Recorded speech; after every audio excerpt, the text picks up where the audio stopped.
Doki Doki é um game bizarro. Ele se vende como uma coisa, mas na real é outra. Se um desavisado pega esse jogo pra jogar, ele termina a jogatina traumatizado com facilidade. Esse jogo não tem muitos mistérios. O que ele tem muito é easter egg. Então eu criei o meu próprio iceberg de Doki Doki, simplesmente pra esse vídeo não acabar virando um top 10 easter eggs de Doki Doki. Eu me foquei em pegar os melhores mistérios e os mais fáceis de entender. Obviamente vai ter alguns easter eggs aqui no meio, porque senão o vídeo vai ter 5 minutos. Mas eu dei o meu melhor pro vídeo não ficar chato. Mas enfim, tudo dito, vamos pro vídeo.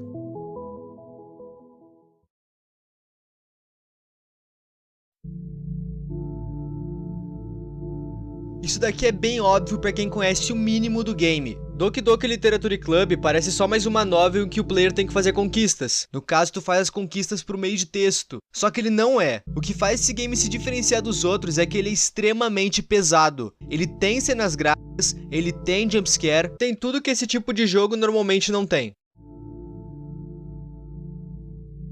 Durante o jogo, os jogadores vão meio que receber poemas especiais, que falam desde coisas sobre alguns personagens específicos, coisas referentes ao que tá acontecendo no teu game e alguns bem bizarros. Eles agregam na história e pra quem presta atenção em detalhes, eles podem ser bem interessantes. É até estranho de pensar a quantidade de easter egg que esse jogo tem. Esse jogo é rico de várias coisas no conteúdo dele total, mas eu diria que 40% do jogo é só easter eggs. Dá até pra classificar eles em 3 categorias. Eventos aleatórios, esses são os que tem chance de acontecer e que talvez tu vá ver. Os que tu provoca, são aqueles que tu tem que fazer algumas coisas pra eles aparecerem. E os easter eggs que vão acontecer porque sim, esses são os que sempre vão estar ali. No game, tu pode escrever poemas para algumas garotas. O jogo inteiro consiste nisso, basicamente. Se quando o jogador for mostrar o poema para uma personagem chamada Natsuki e ela não gostar, existe uma chance quase inexistente dos olhos dela só explodirem porque sim. Também tem outra chance rara de algo acontecer com os olhos dela, que seria eles ficarem meio pixelados. E se isso acontecer, ela também vai ficar com uma boca realista. Isso só pode acontecer no ato 2, no terceiro dia. As chances disso acontecer também são minúsculas. Depois do jogador ler o segundo poema, quando ele fechar ele e voltar para o jogo, tem pequenas chances do jogo ficar assim. Os sons mudam também, fica meio que no fundo uns sons de meleca, sei lá. Depois de um pequeno diálogo, o jogo vai voltar ao normal.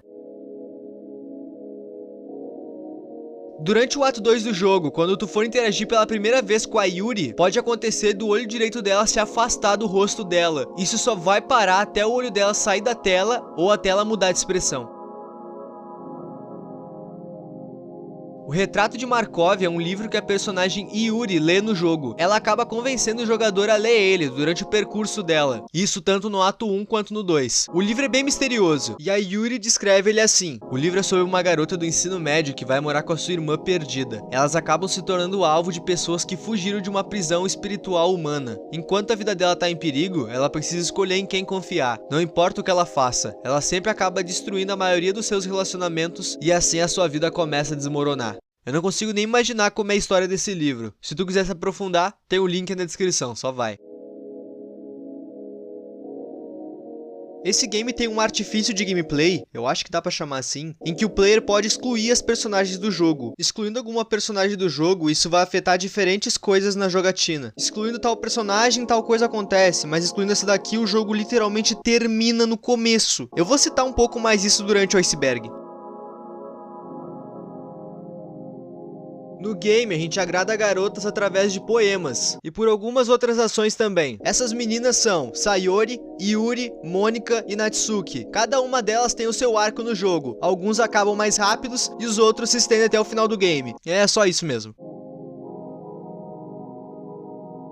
Se por um acaso o jogador tentar usar os famosos cheats no jogo, mais especificamente mudando os saves do game, quando o jogo iniciar, uma tela preta vai aparecer com o texto "Não foi possível carregar o arquivo salvo". O game vai perguntar se tu tá tentando cheatar, e depois disso a Mônica aparece e te chama de engraçadinho. Logo depois disso, o game simplesmente reinicia. Essa cena pode aparecer outras vezes, e mesmo que o jogador delete a Mônica do jogo, ela ainda volta pra fazer essas telas. Quando o Game Doki Doki foi lançado tanto em consoles quanto em lojas digitais, ele ganhou uma nova opção para ser ativada no menu. O player pode ativar um aviso que vai aparecer sempre quando algo pesado ou chocante for aparecer. O Game Doki Doki é um jogo que joga coisas na tua tela quando tu não tá esperando. Em um momento tu tá vendo uma coisa fofinha e do nada tu tá vendo Enfim, muita gente se choca com esse tipo de coisa, e para evitar isso, os avisos entraram. O Game Doki Doki foi lançado para consoles, o que é bem da hora. Eu só acho que seja um pouco difícil de jogar Doki Doki em videogames, mas enfim. O game está disponível para Xbox One, Series S, Series X, PlayStation 4, PlayStation 5 e Nintendo Switch. As versões de console, pelo que eu li, tem alguns extras que a gente já vai se aprofundar. Bom, meio que continuando o outro tópico, Doki Doki Plus é como foi chamada a versão que saiu para os consoles. Nessa versão é adicionada coisas como 6 novas histórias para o jogador jogar, desbloqueáveis como papéis de parede, fotos exclusivas, artes do jogo, conceitos das bonecas, também tem 26 faixas de músicas para ser desbloqueadas, um leitor de música dentro do jogo, tu larga as músicas que tu quer dentro do jogo por meio de pastas ou pendrive, e as músicas vão ser tocadas dentro do jogo. E claro, a resolução aumentada, né? Pra quem é fã, isso aqui deve ser incrível. Pra mim é só mais um jeito de tirar dinheiro. Pô, R$60 é muito. Em alguns momentos do jogo, o jogo vai citar o teu nome. Obviamente o jogo pega o nome referente à loja que tu comprou ele. Se tu estiver jogando pela Steam, ele vai pegar o teu nome na Steam. E por aí vai. Eu quero ressaltar 2 momentos aqui. Pelo menos são 2 que eu sei. Quando tu estiver usando cheat, eu citei que a Mônica te chama de engraçadinho. Ela vai te chamar pelo teu nome e dizer que tu é engraçadinho. E no final do jogo, tem um diálogo bem medonho com a Mônica. E uma certa parte desse diálogo ela vai citar o teu nome. IP do futuro já na edição falando aqui, eu não consegui achar nenhum vídeo BR disso acontecendo. Mas não é nada muito impressionante, só um detalhe da hora. Desculpa, eu vou ficar devendo essa pra vocês. Existe um arquivo de imagem dentro da pasta do jogo, o nome é monica.chr. Fazendo algumas coisas, a imagem é revelada para o jogador. Vendo a imagem, ela é isso, um negócio que parece os poderes do Doutor Estranho com um código binário no meio. Quando esse código é traduzido, o player ganha uma String Base 64. String Base 64 é um método de codificação, só dá para usar ele para fechar textos. Traduzindo essa string, o player vai ter acesso a um diálogo curto da Mônica com outra pessoa que a gente não sabe quem é. Eu li esse diálogo, e a interpretação que eu tive é que essa conversa é nada mais do que um desabafo da Mônica com o próprio player. Eu posso estar totalmente errado, claro. Se tu quiser ler, o arquivo vai estar aí na descrição. No mesmo esquema do anterior, se tu mexer no arquivo da Sayori.chr, ele se torna um arquivo de áudio. Jogando esse arquivo no espectrograma, pra quem não sabe, espectrograma é um programa que basicamente transforma música em imagem. A música vai revelar um QR Code que te leva para um site sobre um suposto projeto, um projeto chamado Projeto Libitina. Esse projeto faria testes em humanos. É um bagulho extenso pra caramba. Eu teria que fazer um vídeo só pra ele pra poder explicar pra vocês. Mas, o queridíssimo Boff das Antigas já fez um vídeo explicando muito bem tudo isso. O link tá aí na descrição. Ainda dentro da pasta do jogo, existe um arquivo com o nome natsuki.chr. Mexendo nesse arquivo, eu não me aprofundo nessa parte para não acabar explicando errado. Esse arquivo vai revelar uma imagem bem estranha. Mexendo nela de várias formas, o player vai chegar nessa foto. Quem é essa pessoa, tu me pergunta? Ela também faz parte do projeto Libitina. E tudo isso envolve mais um mistério, o terceiro olho. Sim, tu já viu essa foto. É a capa do Retrato de Markov, aquele livro que eu citei. Esse jogo tem um mistério imenso. É realmente gigante. E isso me deixou bravo, porque os icebergs desse jogo se focam em easter eggs. Porque esse jogo quase não tem mistérios. E os 2 únicos mistérios realmente misteriosos que envolvem as meninas e experimentos em humanos são gigantes. Se eu fosse falar deles aqui, ia deixar de ser um iceberg também esse vídeo. Se vocês acharem que esse assunto merece um vídeo, eu posso fazer um vídeo só sobre o projeto Libitina e o terceiro olho. Vamos continuar. Durante o ato 2, se o jogador escrever 2 poemas para Natsuki e 1 para Yuri, o poema da Mônica vai ficar com um glitch. Ele vai estar bugado. Quando o jogador for falar com a Mônica, ela vai estar surpresa do poema dela estar assim, todo bugado. O poema tem um som ambiente alto e algumas palavras não tem como ler. Se o jogador estiver no Windows jogando, o game vai dar uma fake tela azul. Isso já pode assustar bastante a pessoa quando ela estiver jogando. Mas além disso, a Mônica ainda vai aparecer na frente da tela azul, dizendo que o poema deu errado. E simplesmente manda um, só vamos embora. E assim a tela azul sai, como se não fosse nada. No ato 2, quando o player entrar pela primeira vez no clube de literatura, existe uma pequena chance da Mônica aparecer pro player com o sprite todo bugado. E assim como ela aparece toda bugada do nada, ela volta ao normal do nada. Durante o game, no final do ato 1, a personagem Sayuri tem o fim dela no jogo, e é bem trágico. Bom, no ato 2 existem pequenas chances de um dos posters da sala de aula serem uma foto dela morta. Depois do player terminar o minigame dos poemas no ato 2 e no dia 3, tem uma pequena possibilidade da cabeça da Sayuri aparecer corrompida na tela do jogador. Ela fica um pouquinho na tua tela, mas logo ela sai.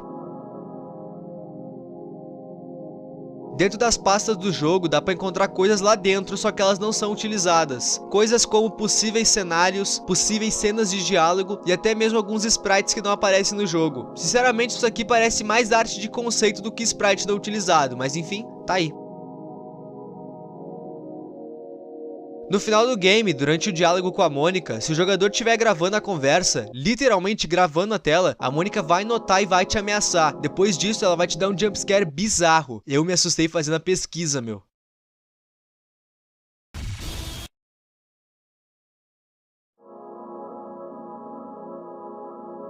Durante o ato 2 do game, é possível acontecer de quando o jogador abrir o jogo, o menu dele tá todo estranho. Por algum motivo, o game vai estar com uma tela de fim, o menu vai aparecer em preto e branco, as personagens vão estar sem olhos e a música do menu vai estar assim.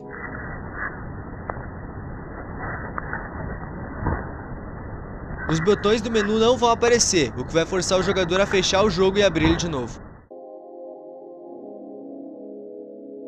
Durante o ato 2, quando o player abrir o game ou simplesmente dar um pause nele, ao invés do menu aparecer, pode ser que apareça uma foto da Mônica meio distorcida. Essa tela é estranha, mas o que mais chama atenção nela é que isso só vai acontecer uma vez durante o jogo inteiro. Ou tu vai ver uma vez, ou tu nunca vai ver. Se o player excluir a personagem Mônica no início do jogo, ela que é a principal das garotas, quando abrir o game, tu só vai ter um diálogo todo estranho da Sayuri. Depois desse diálogo, o game vai fechar. Todas as personagens vão ser excluídas automaticamente. Se o player tentar abrir o game de novo, vai aparecer escrito fim na tela, seguido de uma gif da Sayuri morta. Mas essa não é a pior parte. A pior parte é que agora teu game já era. Tem que baixar tudo de novo. Se tu quiser testar, eu recomendo fazer um backup antes.